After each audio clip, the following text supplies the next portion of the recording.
اب یہ چیزیں جب ہمارے سامنے آ گئی تو اب ہم ان کو دیکھتے ہیں کہ ایمان باللہ، اللہ پر ایمان، یہ ہم نے بیان کر دیا اس کے اندر ایمان اللہ پر ایمان، یعنی ایمان کفر اور نفاق، یہاں تک ہم نے 3 چیزیں بیان کی ہیں۔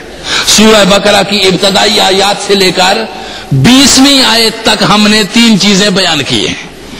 پہلی چیز بیان کی تھی ایمان باللہ، اور اس کے لیے کیا چیزیں ضروری تھی وہ بیان ہو گیا۔ قرآن سورہ بقرہ الف لام میم ذالک الکتاب لا ریب فیہ ھدی للمتقین الذین یؤمنون بالغیب ویقیمون الصلاۃ ومما رزقناہم ینفقون، وہ 5 چیزیں ضروری جو ایمان کے لیے تھی وہ میں نے آپ کو بتا دی۔ اور پھر آگے قرآن مقدس نے فرمایا کہ ایمان والوں کی کامیابی کیا ہے کہ جن کے اندر یہ پچھلی 5 خصلتیں پائی جائیں گی، اولئک علی ھدی من ربہم واولئک ھم المفلحون، یہ اللہ کی طرف سے ہدایت یافتہ لوگ ہیں اور ان کی ہدایت اتنی مسلسل ہے کہ آخرت کی کامیابی سے ہمکنار کر دے گی۔ اولئک علی ھدی من ربہم واولئک ھم المفلحون۔ اب غور کرو کہ کیا چیزیں ہیں جو ہدایت رب کی طرف سے ہیں اور کامیابی تک لے جاتی ہیں، وہ 5 چیزیں ہیں جو بیان کر دی گئی۔ اب ان 5 چیزوں کو آگے کیا کرنا ہے، مقصود تو بیان ہو گیا کہ یہ 5 چیزیں ہیں جو ہمیں کامیابی تک لے جائیں گی۔ فلاح کسی ادھورے کام کا نام نہیں، فلاح ایک مجموعی ضابطے کا نام ہے۔ فلاح میری جان صرف نماز کا نام نہیں ہے کہ دنیا کے سارے کاموں کو چھوڑ کر تو مسجد کے کسی ایک کونے میں آسائش زندگی مہیا کر کے بیٹھ جا اور یہ فلاح ہو جائے اور ہم سمجھیں کہ وہ شخص جو دنیا سے کنارہ کش ہو کر کسی جگہ چلا کشی میں مبتلا ہے، لوگ خدا کی عبادت کو چھوڑ کر اس کی پرستش کی طرف بڑھ جاتے ہیں۔ ایسا ہے کہ نہیں ہے؟ جبکہ وہ بیچارہ اپنے گناہوں اور اپنی حرص و ہوس نفس اس سے چھٹکارا حاصل کرنے کسی کونے میں جا بیٹھا، اگر حقیقت یہ ہے کہ وہ اپنے لیے تو مفید ہو سکتا ہے، معاشرے کے لیے مفید نہیں، خدا کا پسندیدہ بندہ وہ ہے جو اپنے لیے بھی مفید ہو، معاشرے کے لیے بھی مفید ہو، قوم کے لیے بھی مفید ہو، ملک کے لیے بھی مفید ہو اور ملت کے لیے بھی مفید ہو۔ ہم سمجھتے ہیں کہ وہ بڑا مفید اور وہ بڑا زبردست قسم کا ہو گیا جو کسی جا کے پہاڑ کی کھو میں بیٹھ گیا اور چلا کشی میں مبتلا ہو گیا۔ میرے رسول صلی اللہ علیہ وسلم کی یہ سنت ہے کہ غار کے اندر جا کے بیٹھنا۔ غار حرا کی زندگی میرے مصطفیٰ کی تھی، مگر غار حرا کی زندگی کسی مقصد تک پہنچنے کا ایک ذریعہ تھی، بذات خود مقصد نہیں تھی۔ آپ سمجھے؟ وہ اسی مقصد تک پہنچنے کا ایک ذریعہ تھی۔ وہ غور و تدبر کے لیے تھا، غور و فکر کے لیے تھا، اللہ سے تعلق بڑھانے کے لیے تھا، یکسوئی کے لیے تھا، کنسنٹریشن کے لیے تھا۔ جب مصطفیٰ کریم پہ پہلی وحی نازل ہوئی، اقرا باسم ربک الذی خلق، اپنے رب کے نام سے پڑھیے، مصطفیٰ کو معلوم ہوا اب تعلق باللہ قائم ہو گیا، وحی الہی کا سلسلہ شروع ہو گیا۔ میرے مصطفیٰ اٹھے، جا کے دعوت و تبلیغ میں مصروف ہو گئے۔ دعوت و تبلیغ میں کیا ہو گئے؟ مصروف ہو گئے۔ پھر زندگی کو عملی طور پہ وہ نمونہ بنایا کہ دنیا نے دیکھا کہ کوئی بھی شے اور کوئی بھی عمل ایسا نہیں ہے جو تمہیں ذات مصطفیٰ سے نہ مل سکا ہو۔ توجہ دیجیے،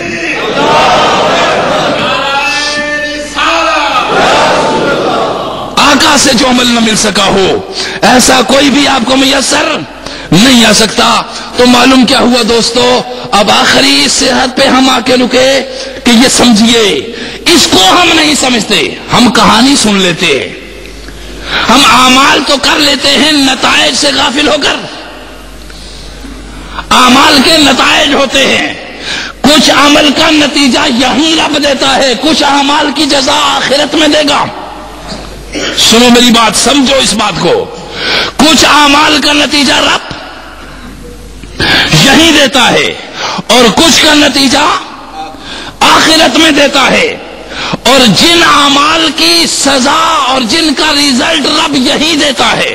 میں نے اصل عرض کیا تھا، آپ نے دیکھا ہوگا کہ ہر نافرمان بیٹے کو رب یہی سزا دیتا ہے، ہر ماں باپ کے نافرمان اولاد کو رب یہی سزا دیتا ہے. کسی نے باپ کی داڑھی کھینچی تھی تو اس کا بیٹا اس کی بھی اسی طرح کھینچے گا. یہ مت بھولیے کہ کچھ نتائج ایسے ہیں دنیا میں وہ کر رہے گے. خدا کی رسی دراز ہے، اور وہ رسی خدا کی دراز ضرور ہے، مگر وہ ہو کر رہے گا. عمل کسی سے ظلم ہوا ہے، نتیجہ یہی نظر آئے گا. ایک پشت سے ہوتا آیا ہے ظلم، اگلی پشتوں تک ریزلٹ مرتب ہوتے چلے جاتے ہیں. ایک پشت میں نیکی اور عبادت اور تقویٰ ہوا ہے، اگلی پشتوں تک اس کا ثمر ملتا رہتا ہے. بعض اوقات آپ دیکھتے نہیں کہ ایک نکمے کو رزق مل رہا ہے، صحت مل رہی ہے، مسلسل بدکاریوں پہ صحت اس کی قائم ہے، مسلسل نااہلی پہ رزق مل رہا ہے، مسلسل پہ بپے خطاؤں اور غلطیوں اور فسق و فجور کے عزت میں کمی نہیں آ رہی. آپ سوچتے ہیں عجیب بات ہے، یہ سب کچھ ہو رہا ہے مگر عزت میں کمی نہیں آ رہی. سب کچھ وہ بھی ہو رہا ہے مگر رزق میں کمی نہیں آئی.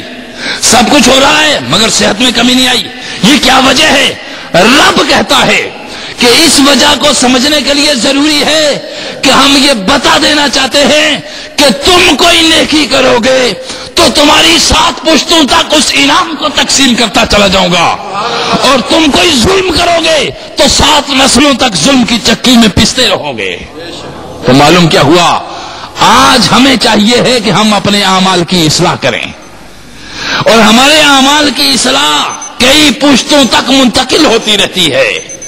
ہمارا ظلم، ہماری ناانصافی، ہماری فسطائیت، ہمارا فتنہ جو پیدا کیا ہوا ہے وہ صدیوں تک پیچھے پڑتا چلا جائے گا.